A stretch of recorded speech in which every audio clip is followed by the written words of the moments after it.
Assalomu alaykum hurmatli kanalimiz obunachilari.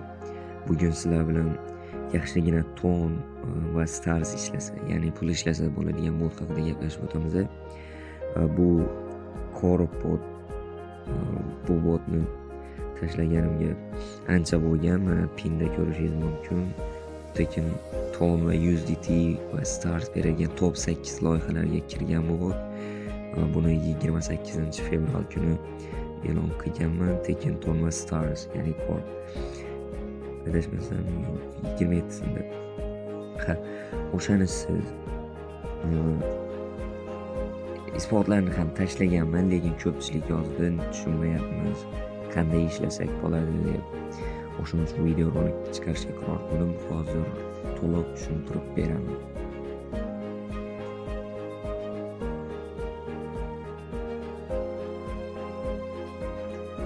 Bunda eng muhim narsa bu olmos, chunki mana finans bo'limiga o'tadigan bo'lsak, o'shakdagi biz mana shu olmoslarga stars va ton olsak bo'ladi. Qanday qilib? Mana bu yerda mana bu dollar ham bor, to'g'ri, lekin bunga hech qachon bosa ko'rmang.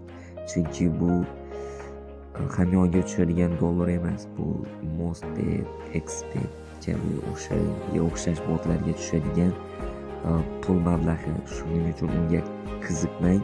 Faqat stars kerak bo'lsa stars yoki ton bosing. Shu ikkalasi eng yaxshi variant. Wallet bo'limiga o'tib, xohlagan walletingizni ulashingiz mumkin. Barchasiga tashlab berishadi. History bo'limida qancha ton ishlab olganingizni va to'landimi, to'lanmadimi, shularni bilib olishingiz mumkin. Endi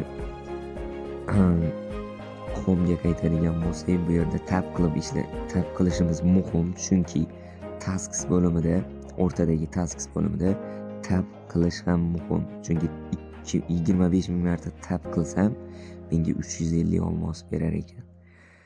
Hozir 76% bajarganman.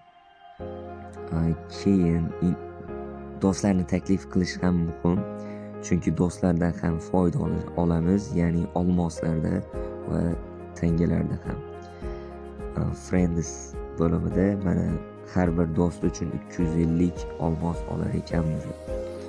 Endi mana bu coinlar nimaga kerak desangiz, bu soatlik daromadini oshirasiz va taskslarni bajarishga yordam beradi. Masalan, collect coins from tabdan coinlar yig'sangiz olmos beradi. O'shaning uchun kerak. Endi yana muhim narsadan biri mana shu tanga Core coin kelajakda listing ham bo'lishi mumkin. O'shaning uchun yig'ishimiz kerak bu. Xohlasak yig'amiz, xohlasak mana bu kartalarni kuchaytiramiz, xuddi hamster kabi. Chunki bu juda muhim narsa olmos yig'ish uchun. Mana bot haqida barcha ma'lumotlar shu edi. Eng asosiysi olmoslarni yig'ishni unutmang va hamyonni to'g'ri kerak hamyonni ulang. Endi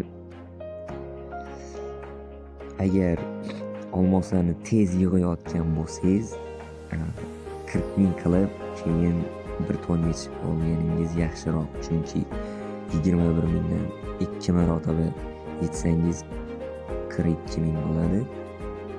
O'shaning uchun 40 mingga bitta ton olgan yaxshiroq.